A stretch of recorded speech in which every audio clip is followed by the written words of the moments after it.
I'm going to give you a quick introduction to the Arts Student Union and the Arts Programme at the University of Arts London. Then I'll hand over to Kickstart team and the panel to start discussion, followed by a Q&A session. Also at the end of this, I'll be sending a feedback form link in the chat. If you could just, if you're not from University of Arts London, but you have some feedback for this session, you should have my email address from the booking confirmation, and feel free to send us any of your thoughts back through that. But for University of Arts London students, we're really trying to get your feedback to see what works well for you, what doesn't, what's accessible, if we're providing the content that interests you. And every year we find students' demands are very different. So this really feeds back into our programme. So if you enjoy hearing from Kickstart, our panelists, and about entrepreneurship, please do specifically let us know so we can continue to do these events for you. Right. So what is the Arts Student Union? To tell you quickly about the Students' Union, the Students' Union's main aim is to support each student at University of the Arts London to make the most of their life-changing experiences here. We're here to make it easy for you to network, make friends, learn new skills, and support you in the development of your creative practice. We have a lot of events during this month, like virtual sessions with sports and societies, including Life Drawing Society, for example, film screenings, meets and greets, etc. So please do go to arts-su.com and sign up for any events that take your fancy. It's a good way to get connected to each other as well. So as mentioned, I'm the arts programmer here within the arts program team. Here at Arts SU, we want to give you the tools for a sustainable creative career. We do this through events such as talks, panels, workshops, exhibitions, call-outs, and professional development opportunities, giving you new experiences to build your creative career while at university. So how do we do this? As I mentioned, we do it through creative calls. So those are aimed predominantly solely at University of Arts London students. And we actually have two positions from Kickstart that are on there at the moment that I'm sure Dana will be touching on shortly. We work with a wide range of external partners to provide opportunities, bursaries and mentorships. We have a year-round professional development programme available to all UAL students, and some events such as this one are open to the public. We also have legacy projects like Exhibit, our longest running annual exhibition call-out opportunity, where we exhibit the current cream of the crop of University of Arts London students with a private view that's open to the public. And Made in Arts London, which is our e-commerce shop, which is a annually curated collection of artists from an independent panel, and everyone who applies gets feedback whether they're selected or not, and applications are open at the moment. So just to touch upon that a little bit more, I'm going to hopefully play a video for you from our Made in Arts London 2019 annual exhibition private view at TM Lighting, just so you can hear more about what we do and some student experiences with us.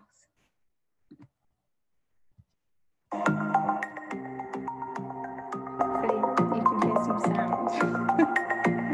Okay.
Explore different aspects of culture, tradition, and different aspects of society. My script read for today's exhibition is part of my illustration series about a couple in a long-distance relationship.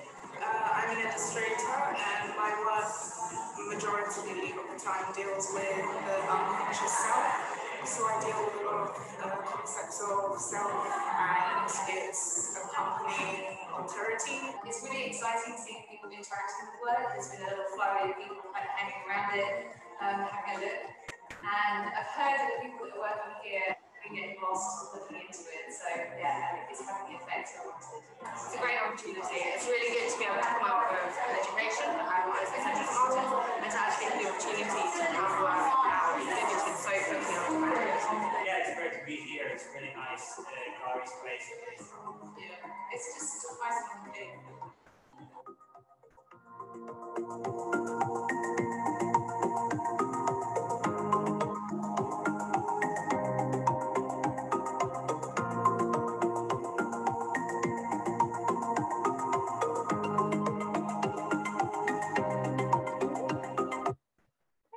Oh, I'm glad that played.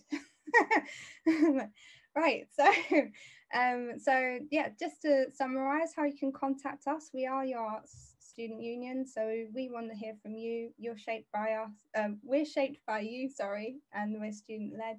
So get in contact with us via Facebook, Instagram, Twitter, email, and head to our Arts SU website. Our High Holborn office is currently closed at the moment, so don't come in person, but there are lots of other ways we can talk to you, and we'd love to hear from you. Thank you. So without further ado, I'm going to stop my screen share, and I'm going to officially hand over to co-founder and director at Kickstart, Dana. Thank you. Thank you, Lottie. It's so nice to learn more about the Arts SU. So as Lottie said, my name's Dana, and I'm the co-directors of Kickstart. A bit of context, I'm a medical student at King's, and I'm somehow involved in entrepreneurship, and just wanted to quickly introduce Kickstart, the two creative callouts that we have with the Arts SU, and quickly start off this panel discussion. So Kickstart essentially is a student-run community that helps students to build startups during university. And we do this mainly through two ways. First is our Kickstart Accelerator, and second is our Kickstart Collective. So the Accelerator is a 5-month program that gathers students across the UK to help them build their startups. It is kind of industry agnostic. We have students across different courses, different years, and this year across the UK. And we help to build 15 startups that are formed through these individual students. And Kickstart Collective collaborates with societies and organizations to host entrepreneurship events and meetups such as this one. And Lily here is one of our events lead at Kickstart Collective. And at Kickstart, as I'm sure everyone can see, we really believe that startups, as well as students, have the ability to make positive impact. However, there doesn't seem to be a lot of opportunities for creatives out there to get an insight into entrepreneurship or even to get involved somehow. So that's why we've decided to invite 3 creative entrepreneurs here to help us demystify entrepreneurship. And we're also building Kickstart's in-house brand studio. So this studio will be a branch of the Kickstart team where you will work really closely with our startups to create and advise their brand identity. And through this opportunity, we want to give everyone here access to a large pool of real briefs to gain proper exposure as our student teams are looking to market their businesses and raise funds. So that means your work will gain proper exposure in the industry. And we also want to simulate what it's like working with clients to help you develop key interpersonal skills, such as understanding client needs, communicating your progress, and just essentially what it's like working as a creative professional.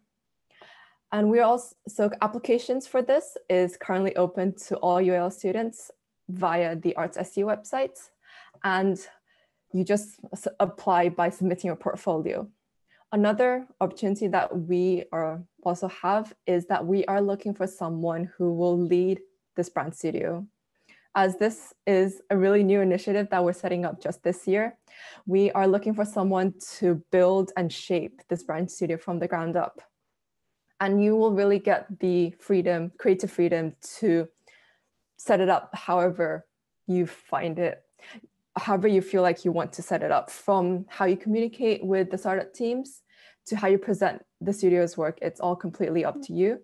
Of course, you'll have the support from the Kickstart team and from everyone within Kickstart, but this is we believe a really good opportunity for anyone who is interested in setting up or joining a creative brand studio to get a feel of what it's like working with clients. How do you actively create brand studios, and how do you communicate with people, and just have lots of work for your portfolio to help you in your future career. So applications for both of these roles are open. If either of Lottie and Katie, if you guys could send the link, in the chat. And applications do close on November 20th. And then the week following that, we'll just have a look through everyone's application and reach out. For the brand studio, we're looking for 6 students. And for the brand studio lead, we're just looking for 1. So with that out the way, I'm really excited if Lily, you could jump in to help me introduce the 3 speakers we have today, and we'll start off the panel discussion. Sure. Hi, everyone. So I'm Lily, and I'm the events lead for Kickstart Collective. And I'm super excited to introduce our 3 speakers for our panel discussion today. Firstly, we have Neef, and he is a creative technologist who specializes in interaction design and front-end web development. He's also the venture lead for the company Us2, and they help support and invest in early stage creative startups. And he is also one of our mentors for our Kickstart Accelerator program.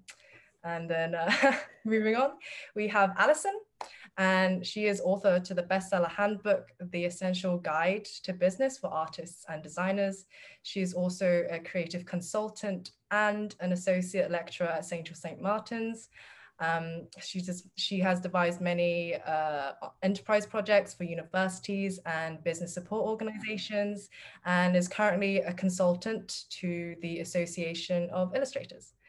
And last but not least, we have Maria. She is a Camberwell graduate, also a Maiden Arts London artist, and her work has been exhibited at the Truman's Brewery, Tate Exchange, Somerset House, just to name a few. And she is also the co-founder and director for Ricebox Studio. And her work has really been at the forefront to demystify creative technology, especially to underrepresented communities. And she's been doing that through a lot of her self-directed workshops. And so really looking forward to hearing what everyone has to say today. And if anyone has questions going through the panel, please leave them in the chat, and I will keep an eye on that. And back to Dana to start our panel. Thanks, guys. Thank you, Lily. Wow. It seems like we managed to, the 3 speakers here kind of represent the different milestones of someone's creative journey. And starting from Maria, who's just graduated recently and has already set up her own Ricebox studio, to Neef, who has been in the industry for a few years, have worked with a lot of various creative entrepreneurs, and to Alison, who is a really impressive individual who's worked across the industry, helping students to being an associate lecturer at UAL. And I'm just really curious to know, to give everyone here a brief overview of your creative entrepreneurship journey. And if we start with Maria, could you tell me slightly about what was your creative entrepreneurship journey like? Hello, Dana. First of all, thank you so much for the introduction, and nice to meet everyone. So as a brief overview of what we have so far, so I'm going to say that we're at the very start.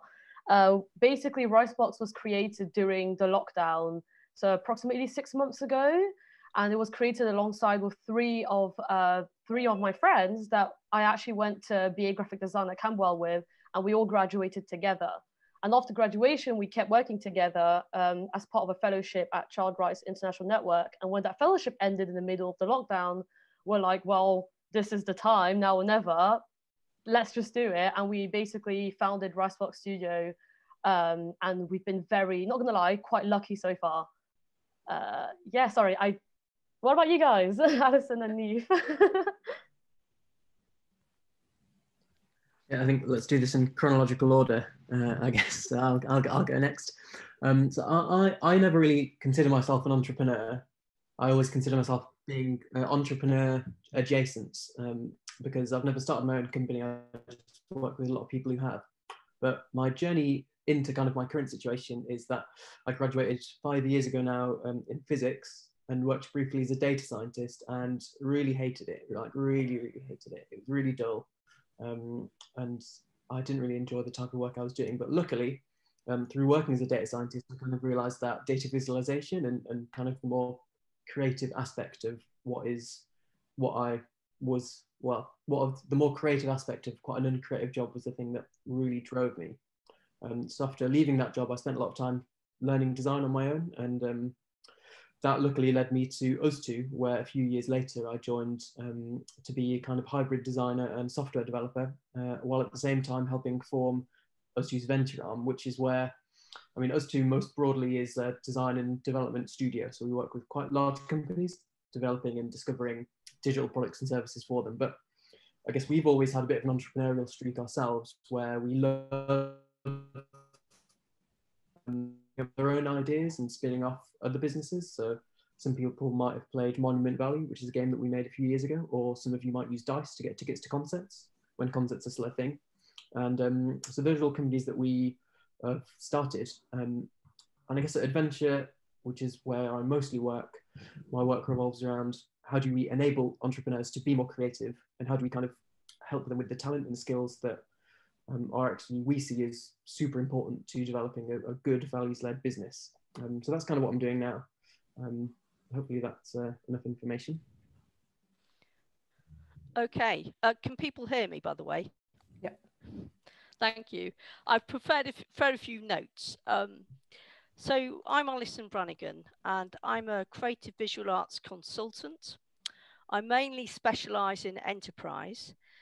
Over the last 17 years, I've run various sort of short courses at Central St Martin's.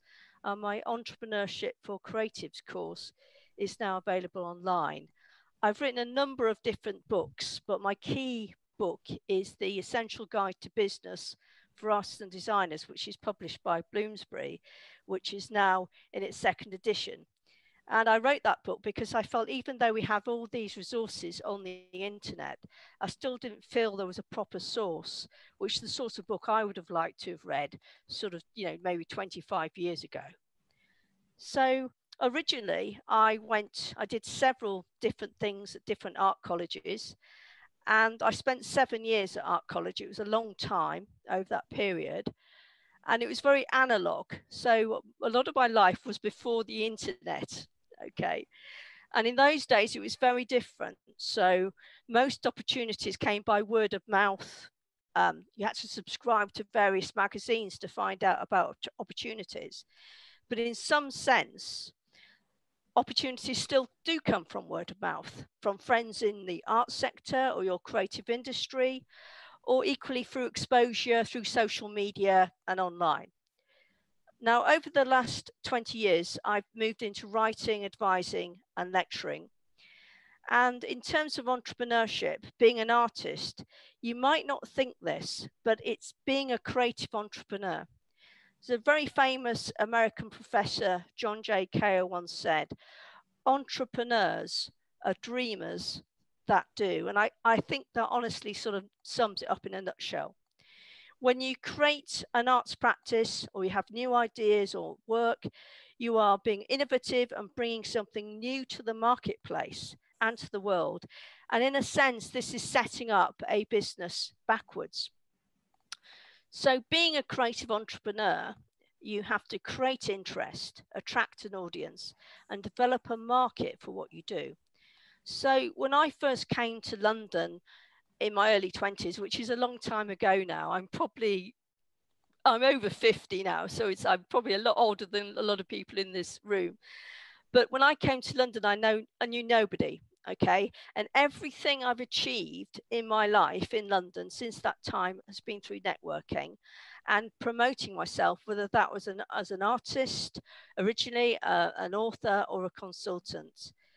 So apart from 18 months working at a university, which was the only proper job I had, and that only lasted 18 months, I've been self-employed for 22 years. So I've I've been in business a long time. So just finally, I know what it's like to seek opportunities, retain your independence, and live with uncertainty. So that's it from me for now. Thank you, Alice. And I think you touched on a lot of the points that we want to cover in this panel, such as what does creative entrepreneurship mean, and what's the difference between innovation versus more traditional economic paradigms, as well as how do you seek out opportunities to get involved, how do you retain mentors. And so I'm starting from the start, and just feel free, the speakers, to like unmute and just chip in. What does creative entrepreneurship mean to you? What do you think is a ideal, not ideal, just what is a creative entrepreneur?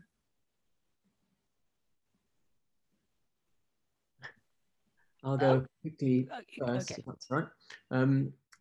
To me, I mean, a creative entrepreneur for me is someone that is unafraid to express themselves through their business.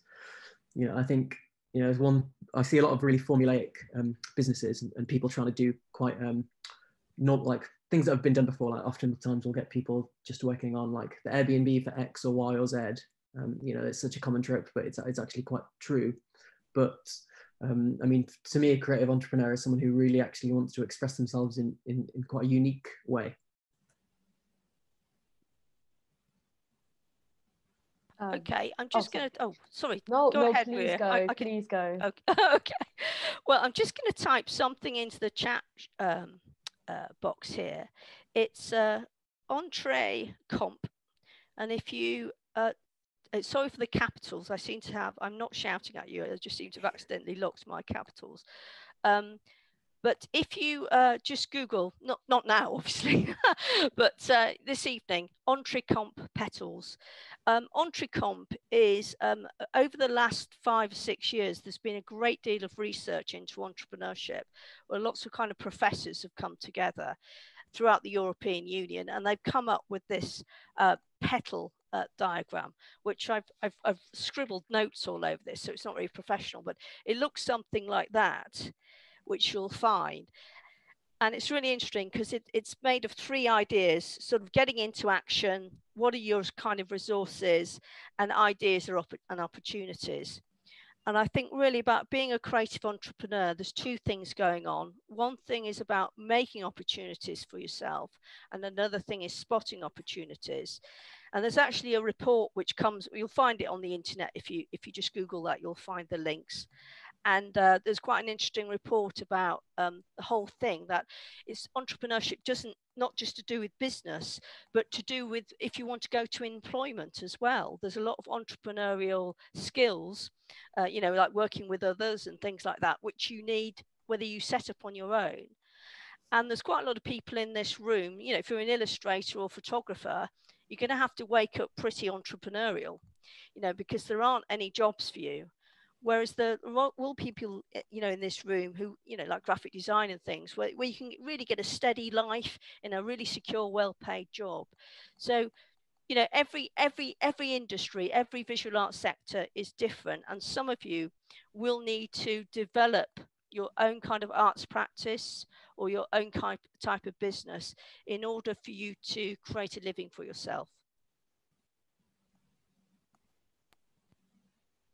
In order to add to what Alison and Neve just said, which by the way was fantastic, because I feel like I'm also definitely learning from this entire panel since I'm so new to this entrepreneur stuff.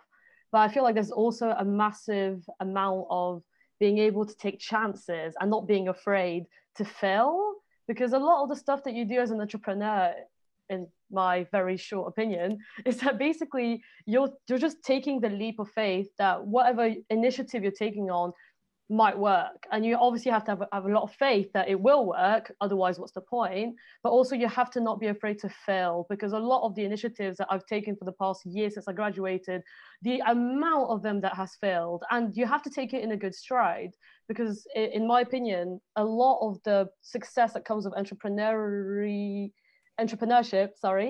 is associated with luck, a mix of obviously hard work, but a lot of it is also luck. So if you're going to take an initiative and fully own it, definitely accept that it might fail and it's going to be okay.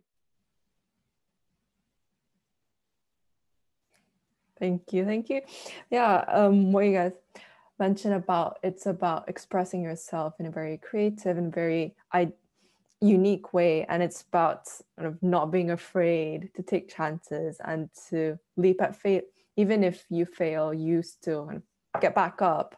And as Alison mentioned, it's also about making opportunities as well as spotting opportunities. And kind of looking at it another way, what do you guys feel like is the role of design in startups and in entrepreneurship? So rather than what the role of entrepreneurship is in creatives, what's the flip side? What role does design play in startups?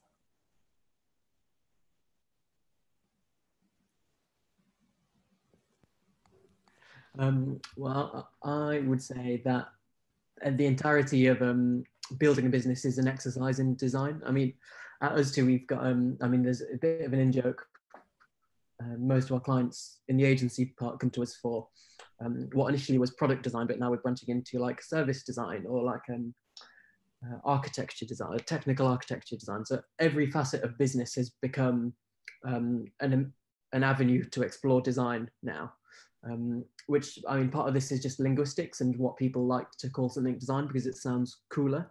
But at the same time, I think that also, there's a kernel of truth there because people are now more than ever being more considered about the steps and the process that goes into making a decision, be that a technical decision, a business one, or a visual one. So I think design has become so expansive in the role of business that these days it's actually quite hard from my point of view to decouple what is intentionally designed from what is kind of anything else to do with the business. And then when you distill that down to startups at a much smaller scale, I think that's even more true because the nature of a really small business where people operate in a much more collaborative way, there are fewer silos because there's fewer people.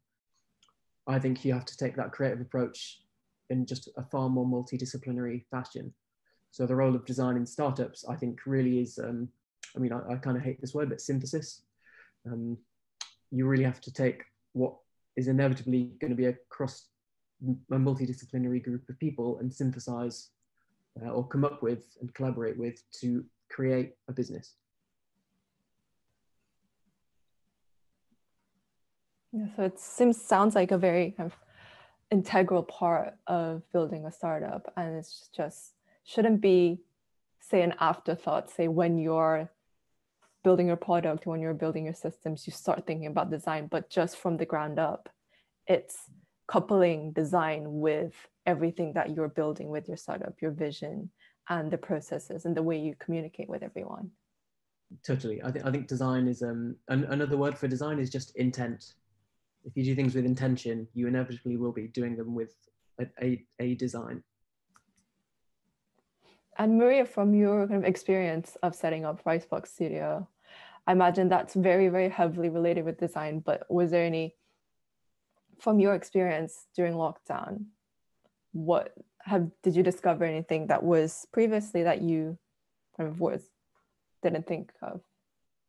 In terms of design and business, I feel like one of the main things that we've noticed that in like around our, I guess, network of other people that are trying to take over new ventures is that often there's this weird thing that happens. Again, this is what we've seen on our network, where a lot of people have like super interesting business concept or whatnot, and they think of design as an afterthought, and they basically think about it. As an example, they have like this fabulous app idea. It's the $1 million dollar idea. It's going to be amazing.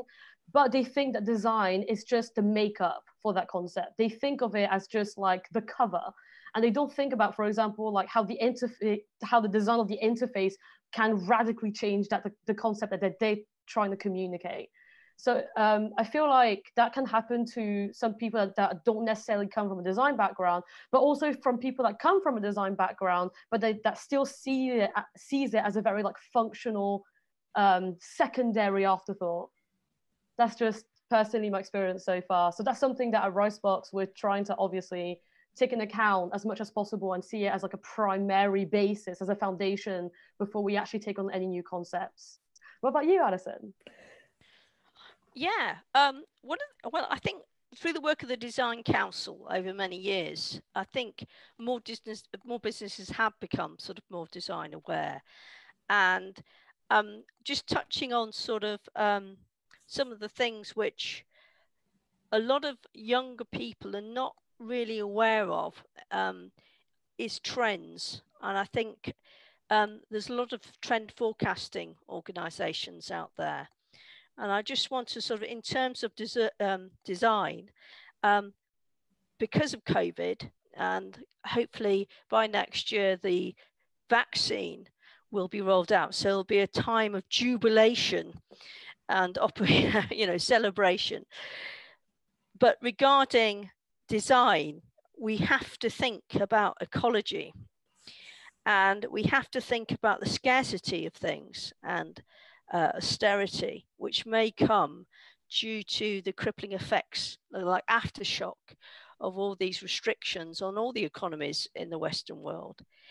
So I'd urge people to think a lot about recycling, upcycling, making do, mending, junkyards, nature, soil, planting, all these sorts of trends are going to become very strong, over the next 18 months. And you'll see that, across the world in all areas, graphic design, packaging, clothing, everything. Yeah, definitely.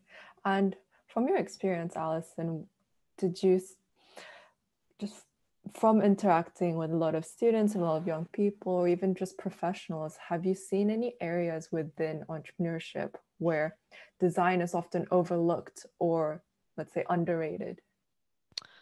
Well, I kind of just came into my head when Maria was talking. Actually, it's not quite answering your question, but it's about sort of the legal issues and to do with design. Often you come up with lots of ideas for various things, whether it's furniture or, lighting or a logo, for example. And if you go too far down a path, you could actually be wasting your time. I mean, I had a student who came to one of my courses many years ago who had invented a kind of sticky Lego, and he'd spent his whole MA working on this sticky Lego idea. And I said, are you absolutely sure nobody has got a patent on this? Because if you try to commercialize this and somebody's already got a patent, you're going to have problems. So I sent him off to the British Library and he got some help. And there was indeed a patent, live patent, on exactly the thing which he'd come to. Now, that's a waste of time, and it's the same with anything. If you're on doing anything, making anything at the moment, whether it's a pattern or anything, you could interact with the British Library or maybe some friendly solicitors. Look at the ACID website. ACID is a brilliant website about copyright and things like that, because you don't want to spend ages doing something to find that it's already been registered as a design, because then it's just wasting your time. So a lot of this isn't really in the ether when you're on a degree course or the MA. But if you're wanting to turn something you created during your degree into a business, then you could actually find you hit a brick wall if you're not aware of some of these legal issues tied up with design. I hope that makes sense. Yeah, definitely.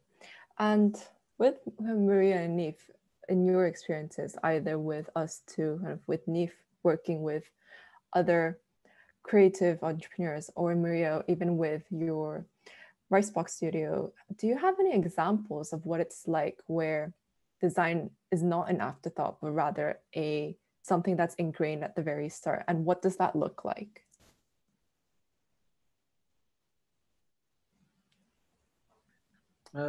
I think that at us two, we're quite fortunate that many of the businesses that we work with in the venture arm, which means that we've either started them mostly with a partner, like a joint venture, or have invested in them later, usually they are attracted to us too because of our design heritage.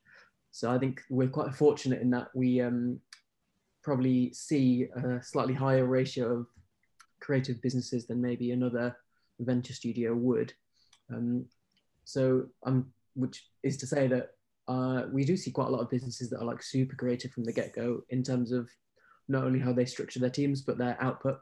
One of my favorite examples is a company that we've invested in. They're called Mayku, M-A-Y-K-U, and they have created a handful of they've created design for a vacuum form box, which is something that could go really well with a 3D printer, in the sense that you could create a mold out of anything, let's say clay, and using vacuum forming technology and a plastic sheet, you could just instantly form a mold around this thing that you've made, and you could just repeat it as many times as you like.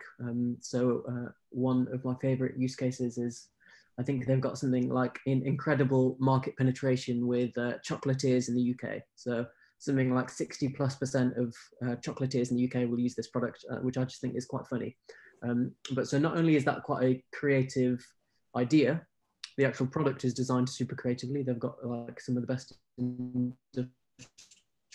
designers I've seen working on it.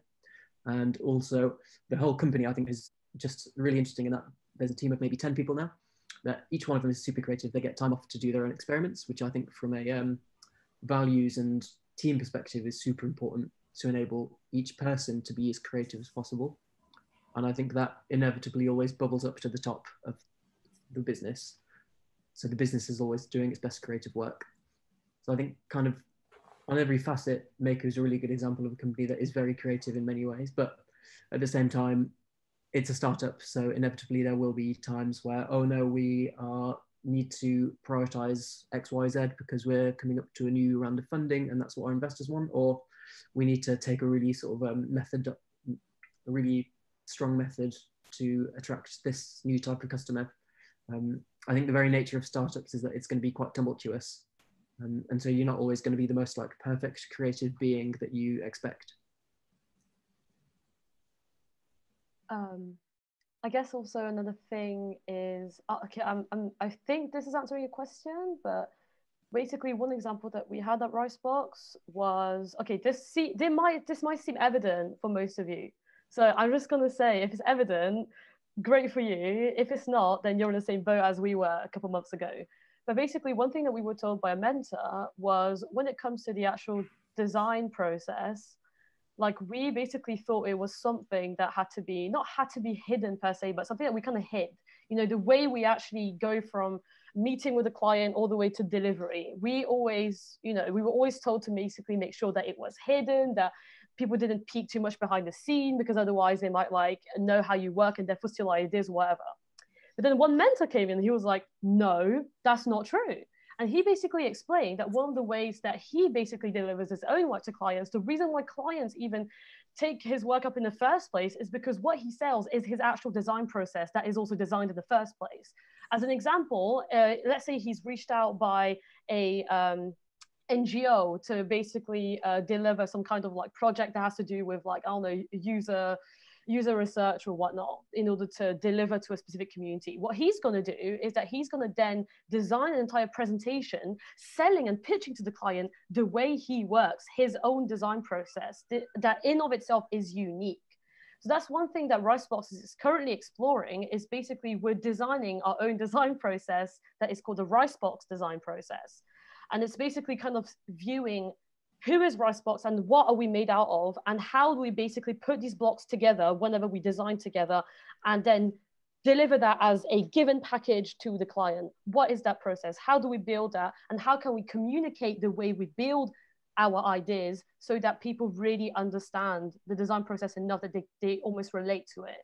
And that's what we realize that that's actually what the client wants. They want to know how you work, in addition to obviously being able to attain the goals and the intention that the client wants, but they need to know as well how you work, because often that's where they'll be sold on. That's where they'll be convinced on, if that makes sense. Yeah, definitely. I think you've touched on a lot on like just being transparent and communicating who you are, expressing yourself. And going back to what we mentioned about what is creative entrepreneurship, it's about expressing yourself. And it's also about understanding who you are as an individual, as a team, or even as a startup.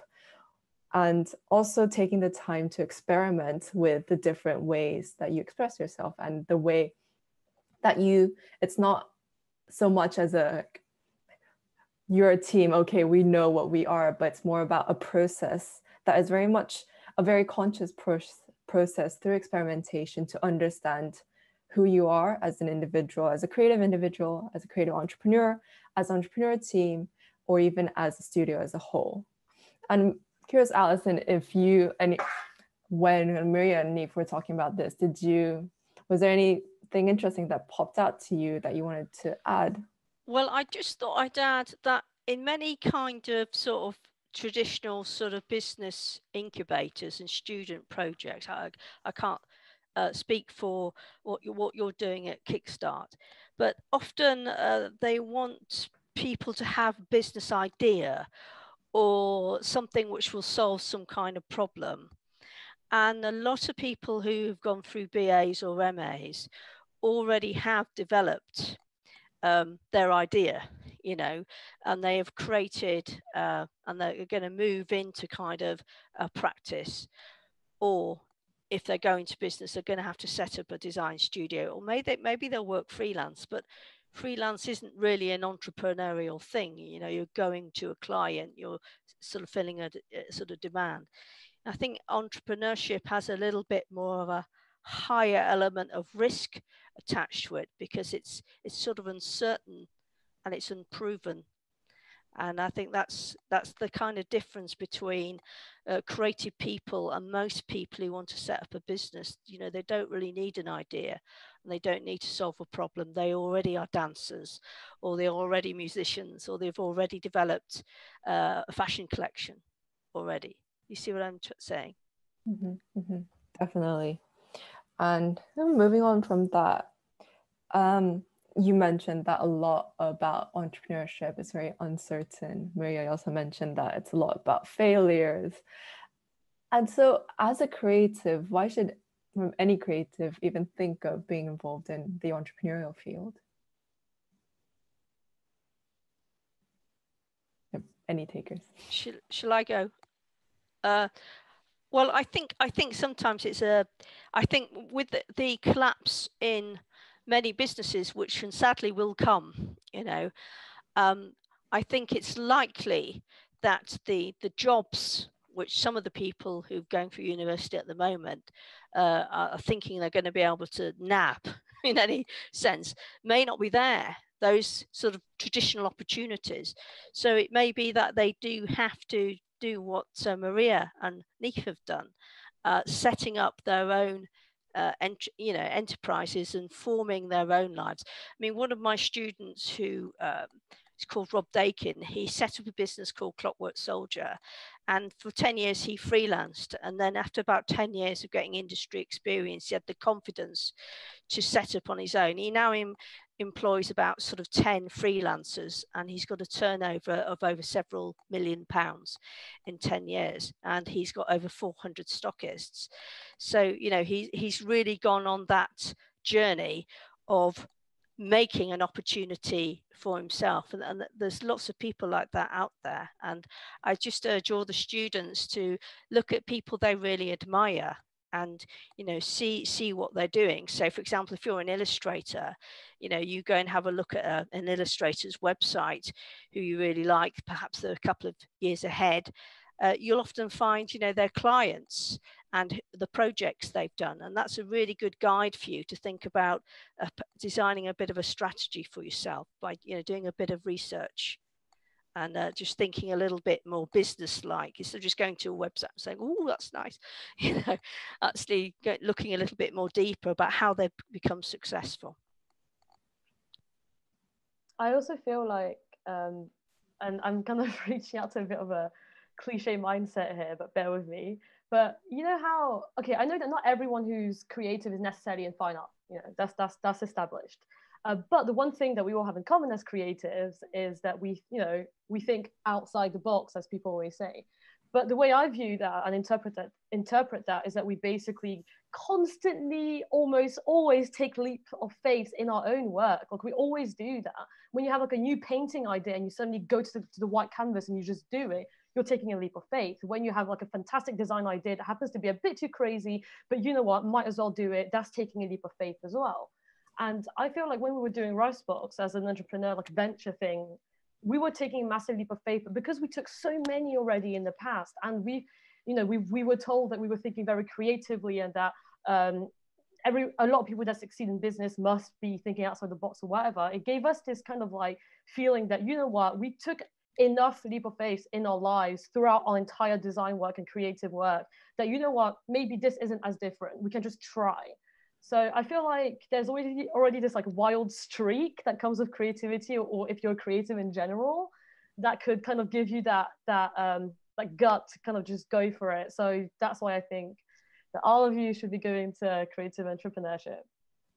I really like what you mentioned, that kind of creativity is about constantly taking risks, and it's not something that's just a term that you can't really digest. It is something about doing things that other people previously haven't thought of. It's about being innovative and inventing new ways. And that's just what being creative is. And that's also very important in entrepreneurship, where you are trying to do something that maybe no one has tried to do it in this way. And that's why you're exploring a startup, right? Because you see a problem and you come up with an idea that is slightly different from what's currently out there.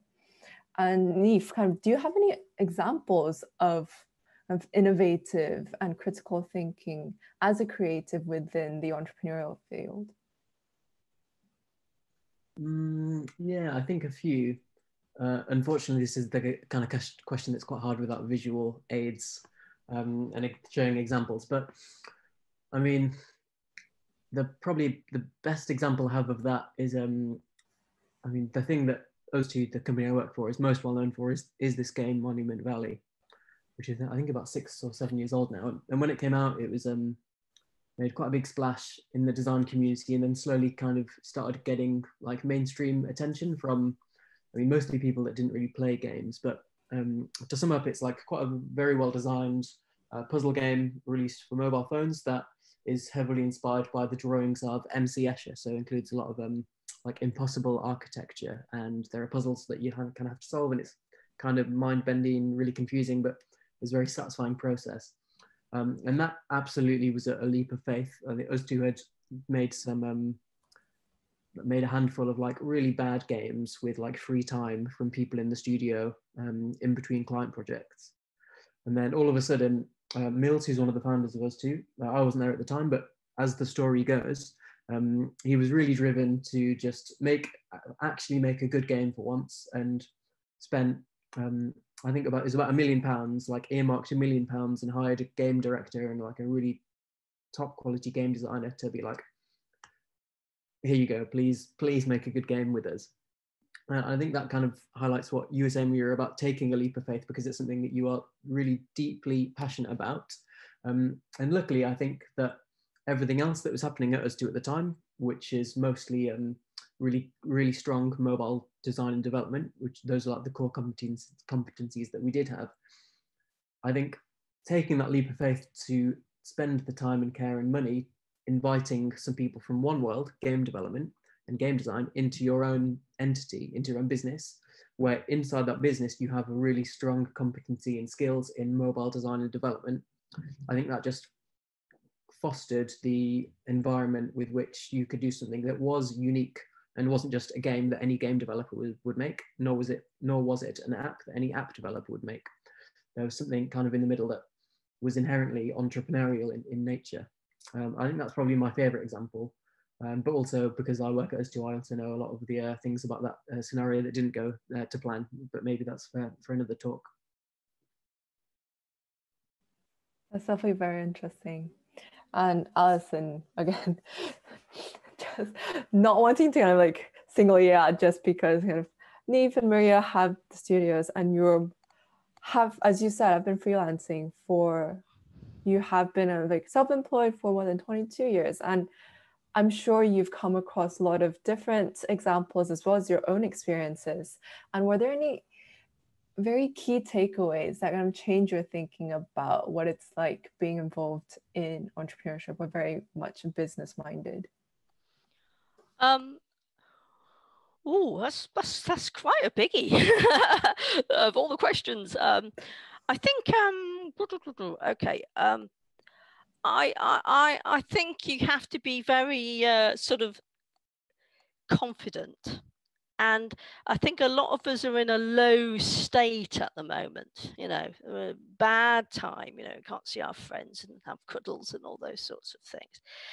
But, you know, you will get through all this. And I think when you have a little bit of personal success, your confidence starts to grow and you can start to bloom as a person. So trying to do something which is just maybe a small thing during lockdown, you've got a whole month really, which you could really work on something, for example, this month. And whether you're a student or an MA, it could be a chance for you to really think and reflect and innovate, and a chance maybe to try a few new things, because no one cares, you know, everyone's locked down and everything. So an exercise I think is useful to do is something which is kind of called a bit of a positive change map, where you take whatever negative thing which is affecting you, so for example COVID-19, and the positive things which actually you can get from this time. I know personally I have done a lot of thinking this year, and I certainly do. I certainly think people are starting to value different things which may affect the future. People may be really understanding the value of friends and family and those sorts of things, and caring. There's been a lot of caring going on, I think, over this past year. So I think if you can sort of look at the negative thing of something which is getting you down at the moment, and then just think about what are the positive things you can actually come from that negative thing, and what can you actually sort of flip around to be sort of enhance what you're doing, rather than it feeling like something is like weighing you down, sort of trying to embrace it a bit more. I don't know if that makes any sense to anyone, but that's what I think you've got to do, because when you are an entrepreneur, as Maria says, you know, you have to put up a lot of rejection. You know, you're doing something new, markets aren't ready for it, people think you're a bit crazy, you know, and, you know, you can get a lot of setbacks. So being able to develop a bit of, you know, confidence and self-belief, you know, when my mother's got dementia now, but she was always against me going to art college, you know, and one of my boyfriends I had was always against me going on a course to learn about self-employment about, you know, 25 years ago. And I think what you have to do is, if there's anyone like that in your life, you need to meet people who are like you know, who want to do crazy things, who want to try new things, and just trying to find new people to surround yourself with. I hope that makes sense. Yes, definitely. Thank you for bringing that up. And I hope that has kind of convinced some of the audience here to explore kind of entrepreneurship and being involved in the entrepreneur field. With that being said, how does anyone have any advice to, obviously we're all students, to how would you cater your skill set, your CV or your portfolio, so that you can essentially have an impressive portfolio to enter the world of entrepreneurship? Are there any advice on like what someone could do?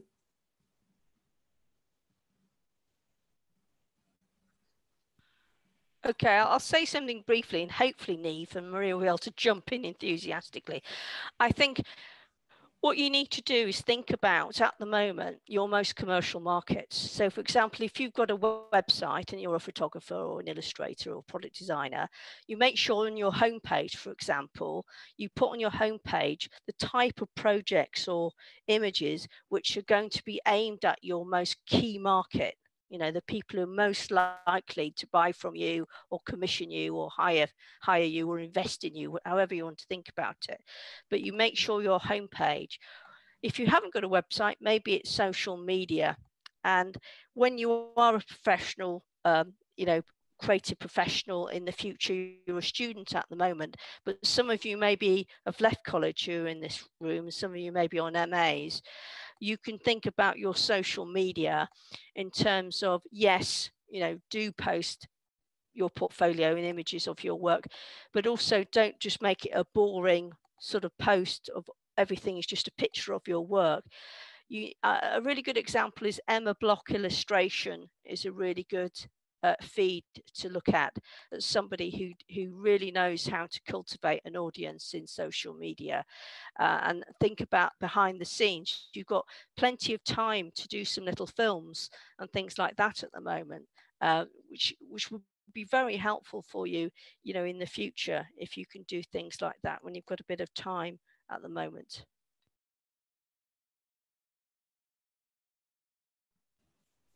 For me, I think that it's quite hard right now just to, I mean, personally, I've been struggling with focus for a lot of this year, and speaking to a lot of people who are kind of entering the early stages of their careers. I think, you know, it's kind of the same. There's one article, I can't remember if it was some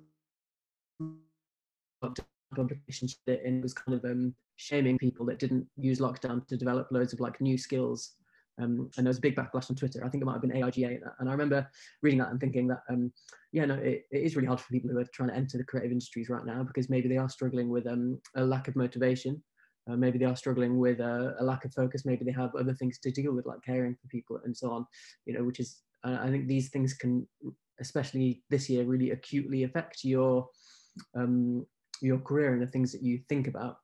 So, I mean, my first bit of advice is, you know, prioritize yourself first to make sure that you are happy with your career, and don't rush into things, or don't feel bad because you might not have learned X, Y, or Z skill. That being said, what I would say in terms of if you're really focused on, you know, trying to get into your career and want to craft a CV or a portfolio that way, I think kind of what Alison alluded to, it is focus.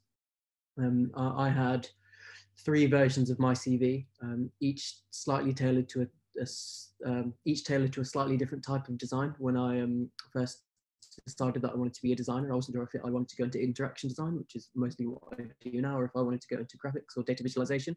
I had 3 CVs.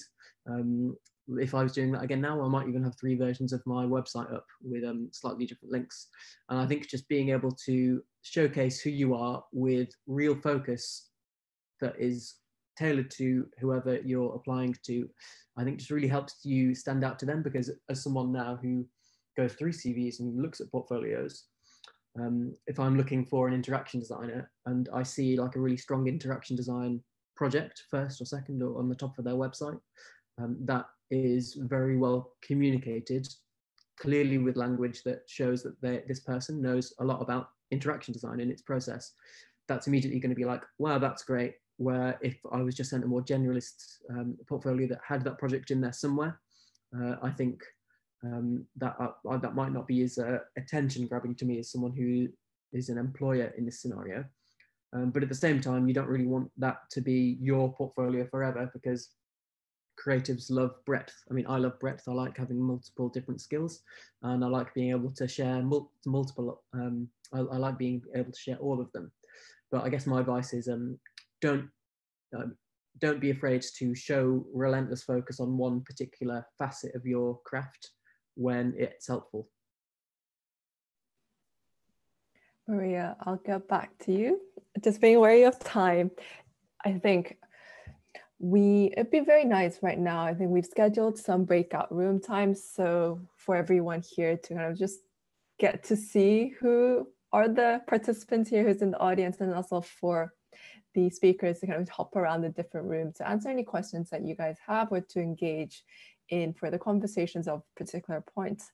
And I think if we come back at, let's say, 6:20-ish to just wrap up the panel discussion, answer any questions, as well as just really touch on some of like concrete next steps that everyone here can take away from this panel discussion. So if Lottie or Katie, if you guys could help with the breakout rooms, that'd be great. Hi there. Yeah, I'm just about to put people into breakout rooms. I would just say be kind to each other. There might be some people who are working in libraries at the moment that might not be able to unmute or turn off their video, or for whatever reason. If you want to, you can always just come back to this main room if you want to as well. I'm going to assign you breakout rooms now, so hopefully this will work for everyone.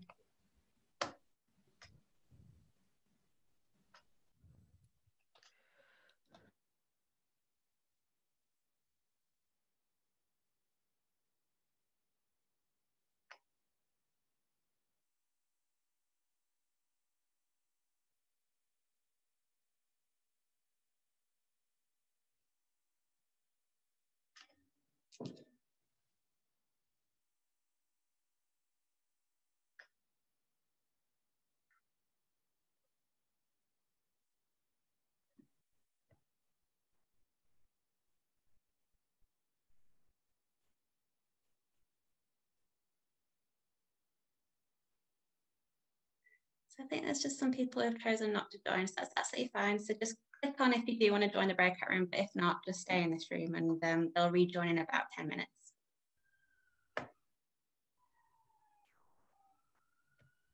Katie, do you want to, sorry, I know you're also doing the breakout rooms, but do you want to pause the recording for this? No. Thank you. Yeah, I think if anyone has any questions, feel free to pop it in the chat. Oh, no, I've got a couple of things I'm going to say to the students when you ask us about things they can enter. So I'll just give you a quick rundown, because obviously you can find them online and type them in the chat. Arts thread, thought could be quite good. The RSA Student Design Awards, they're live. I'm not sure about the Design Council Spark. They could have a look at that. Also websites like Save the Student, which has got lots of tips on business and it's really friendly. IDEOU, ADEOU, it's a free design toolkit. There's also Entrepreneurs Co, and ArtQuest. It's quite good as well, isn't it? And also the Creative Industries Federation conference is on at the moment, which would be of interest to performers, musicians, filmmakers and games. And they're offering a 30-day free trial membership of the Creative Industries Federation. And as part of the 30-day free trial, you'll be able to see all the recordings of the conference, which is a 3-day conference. So you'll be able to watch all the videos and catch up. And I think that's probably the last thing. So I don't want to sort of give them too many things.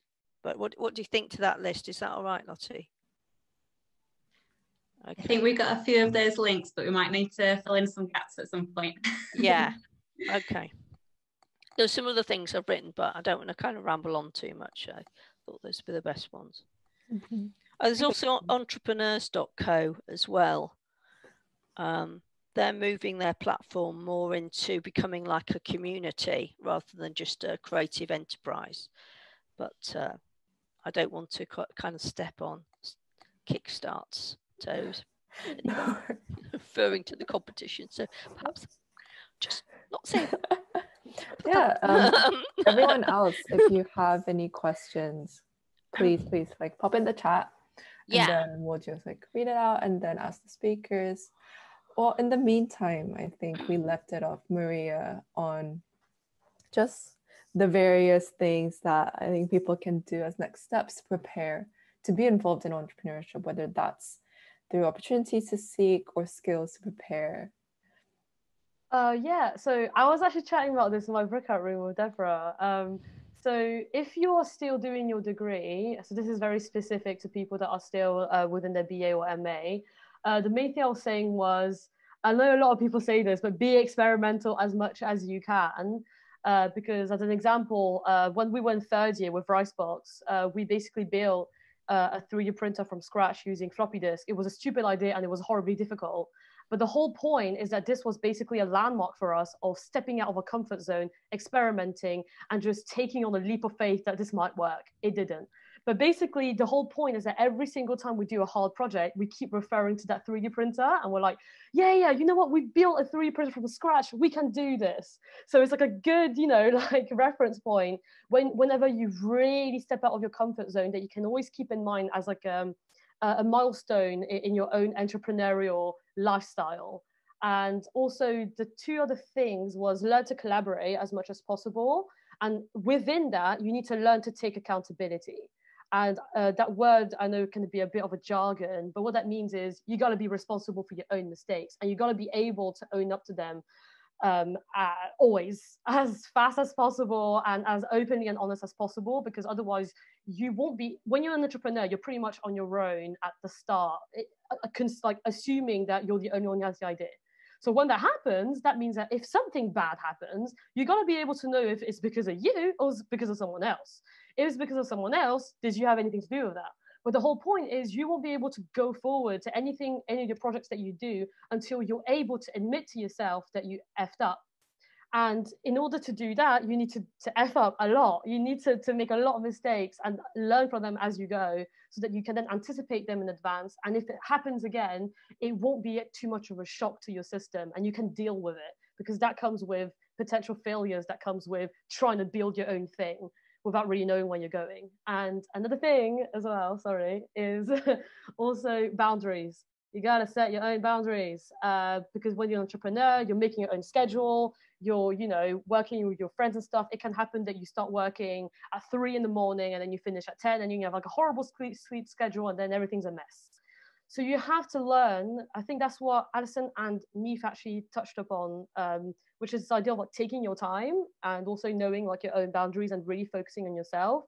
So if you learn to set your boundaries as early as possible, understanding your own mental limit, understanding when to say no, and having your own internal manifesto, it will be easier for you to alleviate some of the stress that comes with trying to improvise and doing lots of things at the same time and try to like be successful. Because if you tell yourself that, success doesn't happen overnight, reassure yourself as well that sometimes not all projects are $1 million projects. It can happen that a client comes to you with a project that seems amazing, but you're already so overbooked, you're already so tired, and it does seem amazing, but in the end, you got to really be able to evaluate honestly, is this actually worth it? Is this worth the pain and the hassle? So yeah, definitely set your own boundaries. Yeah, definitely very important, especially in quarantine or just tier 3 lockdown. It's just finding time for yourself, for self-care, as well as finding time to just regulate a lot of the time that you spend on work, a lot of time you spend on experimenting, a lot of time, and the time you spend just like healing yourself and just relaxing and winding down. I think that was very, very good advice for those of you who are still students. What about for the people who have just aware of time, but for the students, for the people who have just started like their first potential job, or like just are starting their career paths, how might someone take advantage of the right learning opportunities or finding mentors, and just knowing of when it's time to grow with the company or when it's time to leave and explore something else? Well, I think a lot of people are probably finding they're automatically having to find something new to do as the furlough scheme grinds to a halt in the new year and people find they don't have a job. So I know that the Association of Illustrators, all the new members are people who are setting up as mature illustrators for the first time. They've either been furloughed or they've been self-employed actors, or for example, and they've decided to change direction because the theatres are all closed. So I think there's going to be a lot of people starting afresh who are possibly of a bit of an older generation, sort of in their 40s and 50s. I think one of the key things I'd say, I've got a couple of hints, but I'll tell people later on. I noticed Lotta's put some links in. I was going to suggest I'll mention those in a bit. But I think the key thing is you have to engage with people. And I noticed we're social distancing, but for a long time, I felt that a lot of younger people are a bit nervous about being spontaneous and interacting with people. Now, when you're running your own business, you've got to be able to build rapport with your clients. So you've got to learn to sort of have that thing called small talk. And small talk is the glue between you saying, hello, and then start to talk about maybe your business or their business. And it's sort of about ingratiating politeness, and it's an opportunity to pump out positive vibes. So if you are a bit nervous about talking to strangers, it's something you've got to overcome, because when life gets back to normal and people start talking on the phone and people start meeting again, you're going to have to sort of learn to develop that conversation with people. So my tips are read things like Creative Review or the periodicals which are best for your industry, and have a little bit of chat and conversation ready when you start to talk to people. In the conference I've just attended, I noticed that a lot of the students, when they said hello, they just talked about themselves and then put in a link to their website or their social media. And I could tell immediately which ones were the students. None of them said, hi, or hello, or croissants or whatever. And it's that kind of personal warmth which you've got to develop. So it's not about you, it's about the client and your customers. Definitely. Neve, did you have, I saw you kind of unmuted at a point. Was there something else I wanted to add to this? Yeah, I've got one thing to add as far as career growth beyond being an entrepreneur goes, because I think the reality that not a lot of entrepreneurs want to face, especially in the early days, is that the odds are your career is going to outlive your business. And especially for creatives, I think your identity as a creative and your identity as an entrepreneur inevitably will become so interlinked that it will become hard to decouple those things. And my top bit of advice is that you should always, even when you're running your own business, you should never forget that you still do need to be able to communicate your value to your clients, but also in the likely outcome that you will be looking for a job at some point in your career, you need to be able to know and understand and communicate what you've done. And because that will enable you to grow when it comes time for you to leave your company, because maybe as a designer who's the founding designer of a business, the things that you get asked to do after a few years are like grow a design team and become a manager, where actually maybe you want to focus on your craft a bit more. Or maybe the opposite is true. The company isn't growing that fast, but you have developed your skills a lot and you feel like you could become a more senior person elsewhere, and that's what excites you more in your career. So I think my top advice is to decouple your identities, because otherwise it can be quite a painful situation when it's inevitably thrust upon you. And on that note, I think we can finish this discussion unless anyone has any last closing thoughts to add. Just looking at the questions, Carlos, yes, you asked about the Build a Brand team. Yeah, so the applications close on November 20th, and we will review the applications kind of the week after. So starting time would be around early December, late November. And in terms of workload, because it's a very new initiative that we're experimenting, we are working out of what is the ideal, and it would be a very much iterative process that we take in a lot of feedback from the creatives part of the team in terms of how many briefs can they handle in a month, whether it be like 4 briefs, or do we increase it or decrease it. It's a very kind of collaborative process in building the team. And it will be online, yes. And it will be more, because the entire program this year is completely virtual because of COVID. We can't really meet in person. So everything in terms of communication, and just how the team works would be completely online.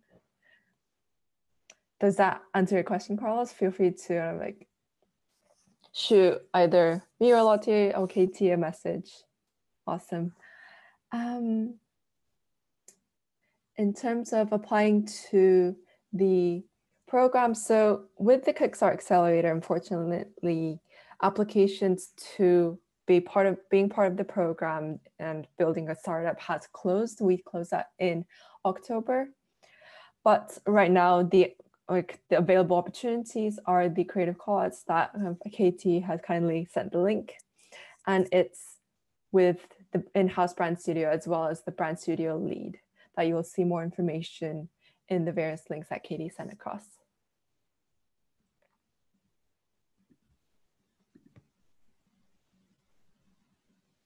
Amazing. So are we finished with the session, or does anyone else have any further questions? Shall I just go through a couple of those links you posted, Lottie? Yeah. Yeah, so just a couple of things. ArtsThread, theartsthread.com is free for students and recent graduates. It's a website where you can showcase your portfolio, and they run lots of competitions every couple of days as Specsavers and brands and things, lots of competitions. And it's the idea is to sort of match brands with emerging talent. Also, if you're a bit bored in November, you could have a look at the Royal Society of Arts, RSA Student Design Awards. The briefs are all up, and you don't need to be a designer to enter the RSA Student Design Awards. So there's lots of different categories for film and all kinds of things. Also, the Design Council Spark. I'm not sure when the next round is, but have a look at Design Council Spark. There's a very good website called artquest.org.uk, which has got lots of opportunities on, and also funds for artists. There's a great website called Save the Student, which I've already mentioned, which has got lots of tips on things like how to set an Etsy shop up and things like that. IDOU Designers Toolkit is a free designers toolkit. It's massive, all a bit about design thinking and closing the loop and those sorts of things. Also, there's the entrepreneurs.co. There's the British Fashion Council has got a free guide for designers. It's called the Designer's Fact File, which is packed with loads of stuff about how to set up a business. And also the Creative Industries Federation is a paid for organisation, but at the moment they're offering a 30-day free trial, and they're having a live conference at the moment, which is free actually. But if you do the 30-day free trial, you'll be able to access the whole conference on playback. And it's going to be particularly of interest to poets, writers, to some extent artists, but more filmmakers, performers, and musicians. And there's lots of really interesting sessions. So tomorrow, for example, there's one on crowdfunding, which I think is really interesting. So I just thought I'd mention those few things.